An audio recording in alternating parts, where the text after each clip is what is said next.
ಹುಬ್ಬಳ್ಳಿಯಲ್ಲಿ June 27ರಿಂದ Maharaj trophy ಪಂದ್ಯಾವಳಿಗಳು ನಡೆಯಲಿವೆ. ಈ ಬಗ್ಗೆ ಕೆಎಸ್ಸಿಎ ಅಧ್ಯಕ್ಷ ವೆಂಕಟೇಶ್ ಪ್ರಸಾದ್ ಸುದ್ದಿಗೋಷ್ಠಿಯನ್ನ ನಡೆಸಿ ಮಾಹಿತಿಯನ್ನ ನೀಡಿದ್ದಾರೆ.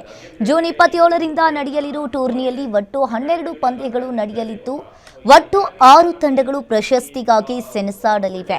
100ರಿಂದ 200 ರೂಪಾಯಿ ಟಿಕೆಟ್ ನಿಗದಿ ಮಾಡಲಾಗಿದೆ. ಹುಬ್ಬಳ್ಳಿ ಮೈದಾನ ಅಭಿವೃದ್ಧಿಗೆ ಎಲ್ಲಾ ಕ್ರಮಗಳನ್ನು ಕೈಗೊಳ್ಳಲಾಗಿದೆ. ಮಹಾರಾಜ್ ಟ್ರೋಫಿನಂತಹ ಮಹಾರಾಣಿ ಟ್ರೋಫಿ ನಡೆಯಲಿದೆ ಎಂದು ವೆಂಕಟೇಶ್ ಪ್ರಸಾದ್ ಮಾಹಿತಿಯನ್ನ ನೀಡಿದ್ದಾರೆ. ಬೇರೆ ಎಲ್ಲ ರಾಜ್ಯಗಳಲ್ಲಿ ನಡೀತಾ ಇರೋ ಮಹಾರಾಜ ಟ್ರೋಫಿ KSCA T20 ಅದು ಆಗ್ತಾ ಇದೆ. ಇಲ್ಲಿ 27ನೇ ತಾರೀಕು ಮೊದಲನೇ ಒಂದು ಲೆಗ್ ಬಂದ್ಬಿಟ್ಟು ನಾವು ಮೈಸೂರಲ್ಲಿ ಮಾಡ್ತಾ ಇದ್ದೀವಿ. Second leg is happening here in Hubli.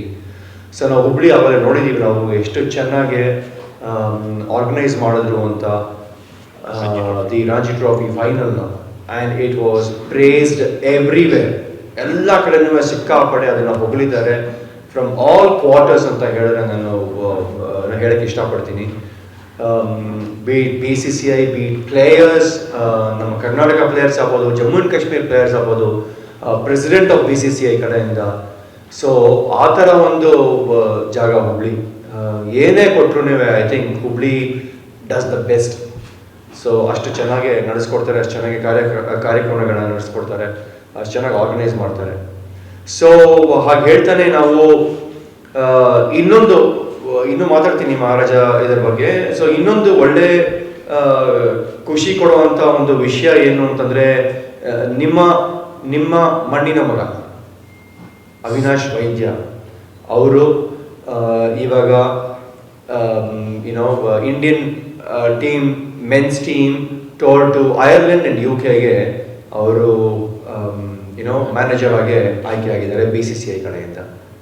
So BCCI and KSCA, BCCI ಅವರು ಹೇಳಿ KSCAಯಿಂದ ಅವ್ರನ್ನ ನಾಮಿನೇಟ್ ಮಾಡಿದ್ದೀವಿ ಅಂತಂದರೆ ಅದು ನಮಗೆಲ್ಲರಿಗೂ ಒಂದು ಸಂತೋಷದ ಸುದ್ದಿ.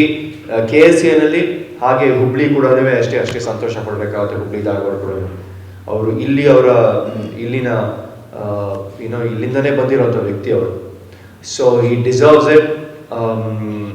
ಸೊ ಆಮೇಲೆ ಇನ್ನೊಂದು ಹೇಳಬೇಕು ಅಂತಂದರೆ, ಇವಾಗ ನಾವು ಇಲ್ಲಿ ಹುಬ್ಳಿನಲ್ಲಿ we are coming up with this flood lights. So ನೀವು ಫ್ಲಡ್ ಲೈಟ್ಸ್ ಬಂದ್ಬಿಟ್ಟು ಬರೀ ಫ್ಲಡ್ ಲೈಟ್ಸ್ ಅಂತಲ್ಲ ಯೋಚನೆ ಮಾಡಿ, LED lights, latest LED lights that we are coming up with ಹುಬ್ಳಿನಲ್ಲಿ.